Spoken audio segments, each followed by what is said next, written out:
about the strangest secret in the world. Some years ago, the late Nobel Prize-winning Dr. Albert Schweitzer was being interviewed in London, and a reporter asked him, "Doctor, what's wrong with men today?" And the great doctor was silent a moment, and then he said, "Men simply don't think." It's about this that I want to talk with you. We live today in a golden age. This is an era that man has looked forward to, dreamed of, and worked toward for thousands of years.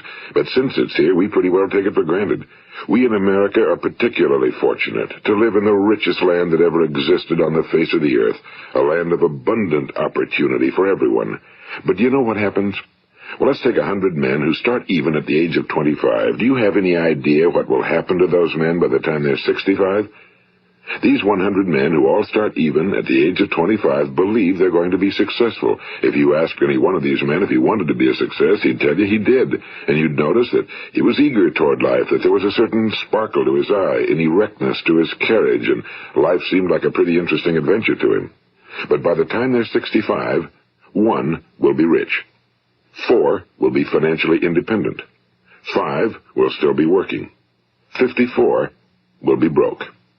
Now think a moment. Out of the 100, only 5 make the grade. Now why do so many fail? What has happened to the sparkle that was there when they were 25? What's become of the dreams, the hopes, the plans? And why is there such a large disparity between what these men intended to do and what they actually accomplished? When we say about 5% achieve success, we have to define success. And here's the best definition I've ever been able to find. Success is the progressive realization of a worthy ideal. If a man is working toward a predetermined goal and knows where he's going, that man is a success. If he's not doing that, he's a failure. Success is the progressive realization of a worthy ideal. Rollo May, the distinguished psychiatrist, wrote a wonderful book called Man's Search for Himself. And in this book he says, the opposite of courage in our society is not cowardice. It is conformity. And there you have the trouble today. It's conformity, people acting like everyone else without knowing why, without knowing where they're going. Now think of it. In America right now, there are over 18 million people 65 years of age and older. And most of them are broke. They're dependent on someone else for life's necessities. Now, we learn to read by the time we're 7. We learn to make a living by the time we're 25. Usually by that time, we're not only making a living, we're supporting a family. And yet by the time we're 65, we haven't learned how to become financially independent in the richest land that has ever been known. Why? We conform. And the trouble is that we're acting like the wrong percentage group, the 95 who don't succeed. Now, why do these people conform? Well, they really don't know. These people believe that their lives are shaped by circumstances, by things that happen to them, by exterior forces. They're outer-directed people. A survey was made one time that covered a lot of men, working men, and these men were asked, "Why do you work? Why do you get up in the morning?" 19 out of 20 had no idea. If you ask them, they'll say, well, everyone goes to work in the morning, and that's the reason they do it, because everyone else is doing it. Now let's get back to our definition of success. Who succeeds? The only person who succeeds is the person who is progressively realizing a worthy ideal. He's the person who says, I'm going to become this, and then begins to work toward that goal. I'll tell you who the successful people are. A success is the school teacher who's teaching school because that's what he or she wants to do. The success is the woman who's a wife and mother because she wanted to become a wife and mother and is doing a good job of it. The success is the man who runs the corner gas station because that was his dream. That's what he wanted to do. The success is the successful salesman who wants to become a top-notch salesman and grow and build with his organization. A success is anyone who is doing deliberately a predetermined job because that's what he decided to do deliberately. But only 1 out of 20 does that. That's why today there isn't really any competition unless we make it for ourselves. Instead of competing, all we have to do is create. You know, for 20 years, I looked for the key which would determine what would happen to a human being. Was there a key I wanted to know which would make the future a promise that we could foretell to a large extent? Was there a key that would guarantee a person's becoming successful if he only knew about it and knew how to use it? Well, there is such a key, and I've found it. Have you ever wondered why so many men work so hard and honestly without ever achieving anything in particular, and others don't seem to work hard and yet seem to get everything? They seem to have the magic touch. You've heard them say that about someone. Everything he touches turns to gold. And have you ever noticed that a man who becomes successful tends to continue to become successful? And on the other hand, have you noticed how a man who's a failure tends to continue to fail? Well, it's because of goals. Some of us have goals, some don't. People with goals succeed because they know where they're going. It's that simple. Think of a ship leaving a harbor, and think of it with the complete voyage mapped out and planned. The captain and crew know exactly where it's going and how long it'll take. It has a definite goal. Now, 9,999 times out of 10,000, it will get to where it started out to get. Now let's take another ship, just like the first, only let's not put a crew on it or a captain at the helm. Let's give it no aiming point, no goal, no destination. We just start the engines and let it go. I think you'll agree with me that if it gets out of the harbor at all, it will either sink or wind up on some deserted beach, a derelict. It can't go anyplace because it has no destination and no guidance, and it's the same with a human being. Take the salesman, for example. There's no other person in the world today with the future of a good salesman. Selling is the world's highest paid profession, if we're good at it and if we know where we're going. Every company needs top-notch salesmen, and they reward those men. The sky's the limit for them. But how many can you find? Someone once said the human race is fixed, not to prevent the strong from winning, but to prevent the weak from losing. The American economy today can be likened to a convoy in time of war. The entire economy is slowed down to protect its weakest link, just as the convoy had to go at the speed that would permit its slowest vessel to remain in formation. That's why it's so easy to make a living today. It takes no particular brains or talent to make a living and support a family today. So we have a plateau of so-called security, if that's what a person's looking for. But we do have to decide how high above this plateau we want to aim. Now let's get back to the strangest secret in the world, the story that I wanted to tell you today. Why do men with goals succeed in life and men without them fail? Well, let me tell you something which, if you really understand it, will alter your life immediately. If you understand completely what I'm going to tell you from this moment on, your life will never be the same again. You will suddenly find that good luck just seems to be attracted to you. The things you want just seem to fall in line, and from now on you won't have the problems, the worries, the gnawing lump of anxiety that perhaps you've experienced before. Doubt, fear, well, they'll be things of the past. Here's the key to success and the key to failure. We become what we think about. Now let me say that again. We become what we think about. Throughout all history, the great wise men and teachers, philosophers and prophets have disagreed with one another on many different things. It's only on this one point that they are in complete and unanimous agreement. Listen to what Marcus Aurelius, the great Roman emperor, said. A man's life is what his thoughts make of it. Disraeli said this, everything comes if a man will only wait. I've brought myself by long meditation to the conviction that a human being with a settled purpose must accomplish it, and that nothing can resist a will that will stake even existence for its fulfillment. Ralph Waldo Emerson said this, a man is what he thinks about all day long. William James said, the greatest discovery of my generation is that human beings can alter their lives by altering their attitudes of mind. And he also said, we need only in cold blood act as if the thing in question were real, and it will become infallibly real by growing into such a connection with our life that it will become real. It will become so knit with habit and emotion that our interest in it will be those which characterize belief. And he also said, if you only care enough for a result, you will almost certainly attain it. If you wish to be rich, you will be rich. If you wish to be learned, you will be learned. If you wish to be good, you will be good. Only you must then really wish these things and wish them exclusively, and not wish at the same time 100 other incompatible things just as strongly. In the Bible, you read in Mark 9:23, if thou canst believe, all things are possible to him that believeth.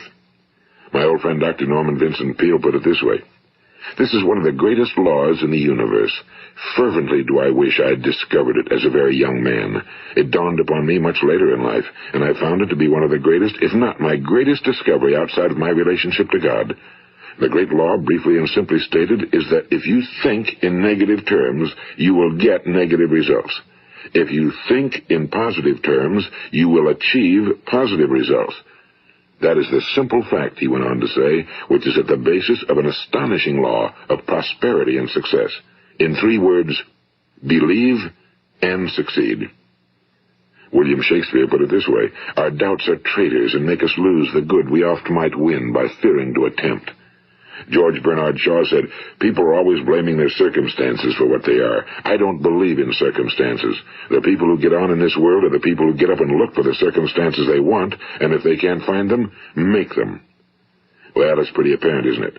And every person who discovered this for a while believed that he was the first one to work it out. We become what we think about. Now, it stands to reason that a person who's thinking about a concrete and worthwhile goal is going to reach it, because that's what he's thinking about, and we become what we think about. Conversely, the man who has no goal, who doesn't know where he's going, and whose thoughts must therefore be thoughts of confusion and anxiety and fear and worry, becomes what he thinks about. His life becomes one of frustration and fear and anxiety and worry. And if he thinks about nothing, he becomes nothing. Now, how does it work? Why do we become what we think about? Well, I'll tell you how it works as far as we know. Now, to do this, I want to tell you about a situation that parallels the human mind. Suppose a farmer has some land, and it's good, fertile land. Now, the land gives the farmer a choice. He may plant in that land whatever he chooses. The land doesn't care. It's up to the farmer to make the decision. Now, remember, we're comparing the human mind with the land because the mind, like the land, doesn't care what you plant in it. It will return what you plant, but it doesn't care what you plant. Now, let's say that the farmer has 2 seeds in his hand. One is a seed of corn. The other is nightshade, a deadly poison. He digs 2 little holes in the earth, and he plants both seeds, one corn, the other nightshade. He covers up the holes, waters, and takes care of the land, and what will happen? Invariably, the land will return what's planted. As it's written in the Bible, as ye sow, so shall ye reap. Now remember, the land doesn't care. It'll return poison in just as wonderful abundance as it will corn. So up come the 2 plants, one corn, one poison. Now, the human mind is far more fertile, far more incredible and mysterious than the land, but it works the same way. It doesn't care what we plant. Success, failure. A concrete, worthwhile goal, or confusion. Misunderstanding, fear, anxiety, and so on. But what we plant, it must return to us. You see, the human mind is the last great unexplored continent on Earth. It contains riches beyond our wildest dreams. It will return anything we want to plant. Now, you might say, well, if that's true, why don't people use their minds more? Well, I think they figured out an answer to that one, too. Our mind comes as standard equipment at birth. It's free, and things that are given to us for nothing we place little value on.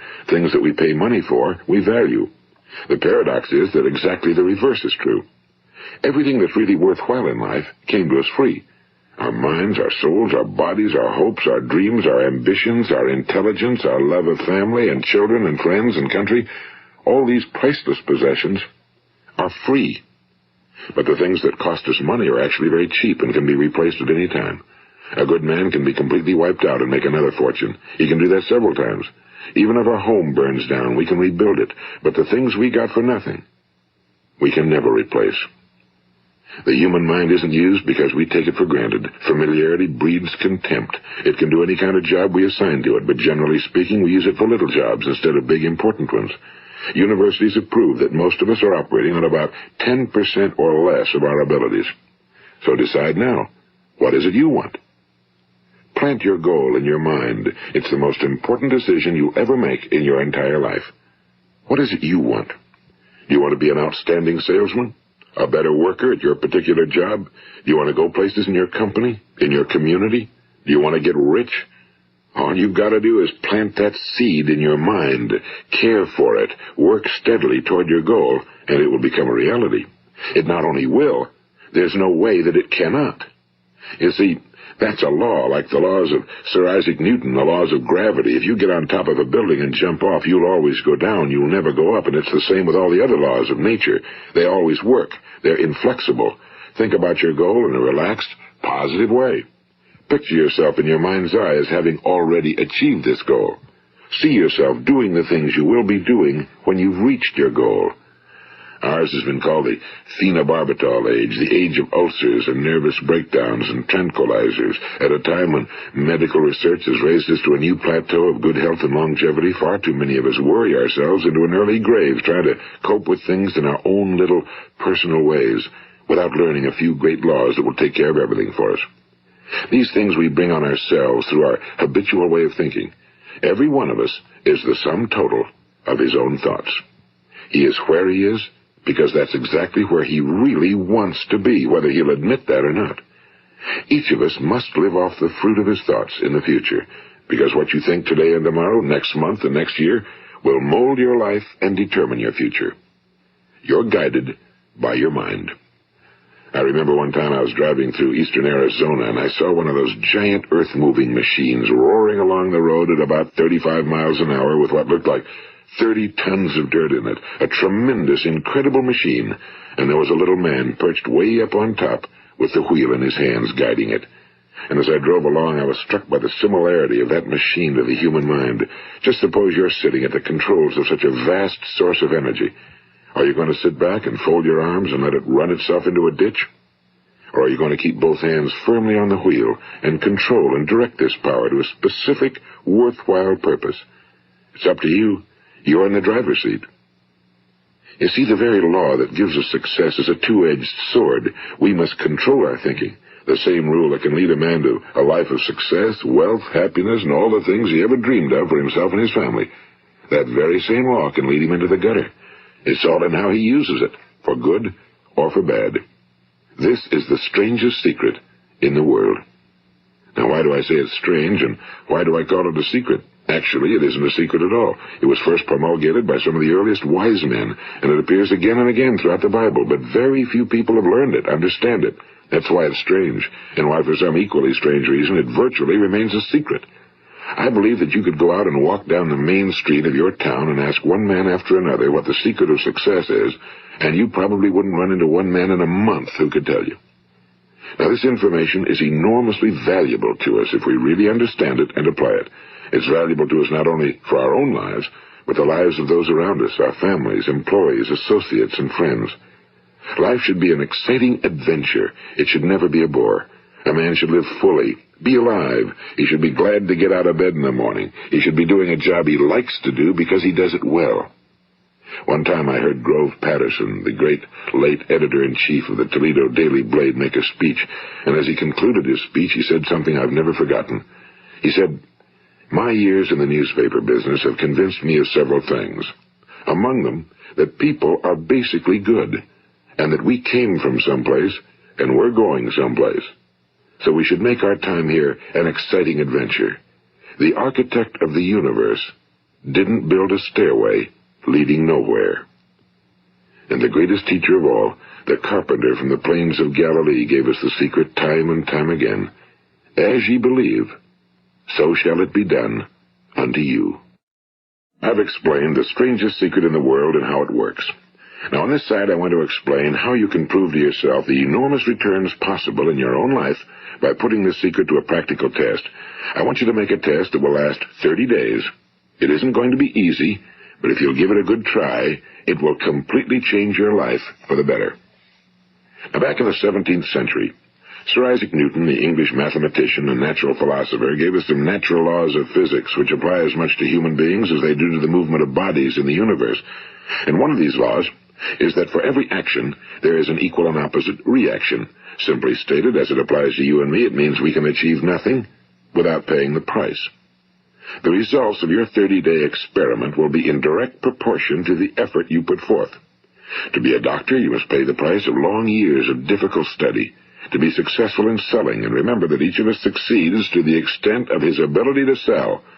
Selling our families on our ideas, selling education in schools, selling our children on the advantages of living the good and honest life, selling our associates and employees on the importance of being exceptional people. To, of course, the profession of selling itself. But to be successful in selling our way to the good life, we must be willing to pay the price. Now, what is that price? Well, it's many things. First, it's understanding emotionally, as well as intellectually, that we literally become what we think about, that we must control our thoughts if we're to control our lives. It's understanding fully that as ye sow, so shall ye reap. Second, it's cutting away all fetters from the mind and permitting it to soar as it was divinely designed to do. It's the realization that your limitations are self-imposed and that the opportunities for you today are enormous beyond belief. It's rising above narrow-minded pettiness and prejudice.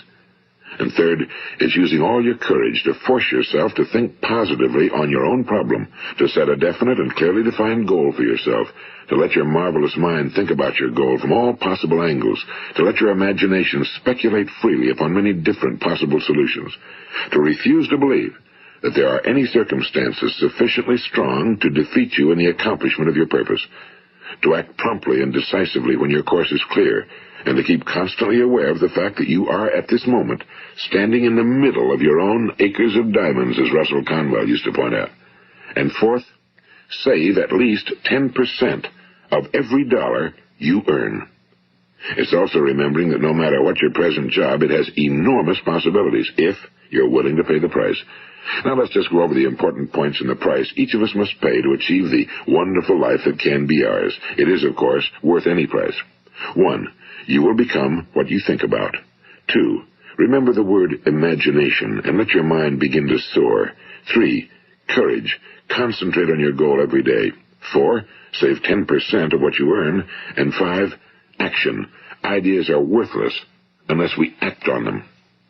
Now, I'll try to outline the 30-day test I want you to make. Keep in mind that you have nothing to lose by making this test and everything you could possibly want to gain. There are 2 things that may be said of everyone. Each of us wants something, and each of us is afraid of something. I want you to write on a card what it is you want more than anything else. It may be more money. Perhaps you'd like to double your income or make a specific amount of money. It may be a beautiful home. It may be success at your job. It may be a particular position in life. It could be a more harmonious family. Each of us wants something. Now write down on your card specifically what it is you want. Make sure it's a single goal and clearly defined. You needn't show it to anyone, but carry it with you so that you can look at it several times a day. Think about it in a cheerful, relaxed, positive way each morning when you get up, and immediately you have something to work for, something to get out of bed for, something to live for. Look at it every chance you get during the day and just before going to bed at night.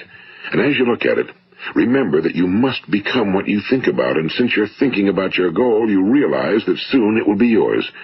In fact, it's yours really the moment you write it down and begin to think about it. Look at the abundance all around you as you go about your daily business.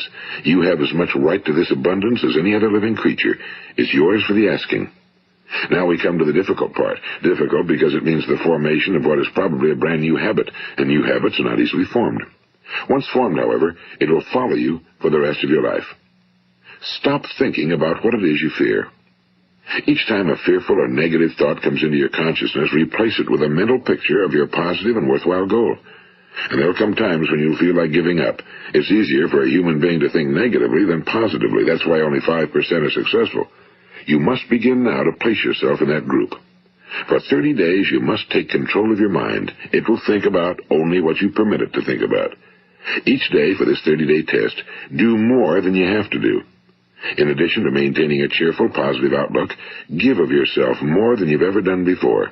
Do this knowing that your returns in life must be in direct proportion to what you give. The moment you decide on a goal to work toward, you're immediately a successful person. You are then in that rare and successful category of people who know where they're going. Out of every 100 people, you belong to the top 5. Don't concern yourself too much with how you're going to achieve your goal. Leave that completely to a power greater than yourself. All you have to do is know where you're going. The answers will come to you of their own accord and at the right time. Remember these words from the Sermon on the Mount, and remember them well. Keep them constantly before you this month of your test. Ask, and it shall be given you. Seek, and ye shall find. Knock, and it shall be opened unto you. For every one that asketh receiveth, and he that seeketh findeth, and to him that knocketh it shall be opened. It's as marvelous and as simple as that. In fact, it's so simple that in our seemingly complicated world, it's difficult for an adult to understand that all he needs is a purpose and faith. For 30 days, do your very best. If you're a salesman, go at it as you've never done before, not in a hectic fashion, but with the calm, cheerful assurance that time well spent will give you the abundance in return you deserve and want. If you're a homemaker, devote your 30-day test to completely giving of yourself without thinking about receiving anything in return, and you'll be amazed at the difference it makes in your life. No matter what your job, do it as you've never done it before for 30 days. And if you've kept your goal before you every day, you'll wonder and marvel at this new life you've found. Dorothea Brand, the outstanding editor and writer, discovered it for herself and tells about it in her fine book, Wake Up and Live. Her entire philosophy is reduced to the words, act as though it were impossible to fail. She made her own test with sincerity and faith, and her entire life was changed to one of overwhelming success. Now, you make your test for 30 full days. Don't start your test until you've made up your mind to stick with it. You see, by being persistent, you're demonstrating faith. Persistence is simply another word for faith. If you didn't have faith, you'd never persist. If you should fail during your first 30 days, by that I mean suddenly find yourself overwhelmed by negative thoughts, you've got to start over again from that point and go 30 more days. Gradually, your new habit will form until you find yourself one of that wonderful minority to whom virtually nothing is impossible. And don't forget the card. It's vitally important as you begin this new way of living. On one side of the card, write your goal, whatever it may be. On the other side, write the words we've quoted from the Sermon on the Mount. Ask, and it shall be given you. Seek, and ye shall find. Knock, and it shall be opened unto you. Nothing great was ever accomplished without inspiration. See that during these crucial first 30 days, your own inspiration is kept at a peak. And above all, don't worry. Worry brings fear, and fear is crippling. The only thing that can cause you to worry during your test is trying to do it all yourself. Know that all you have to do is hold your goal before you. Everything else will take care of itself. Remember also to keep calm and cheerful. Don't let petty things annoy you and get you off course.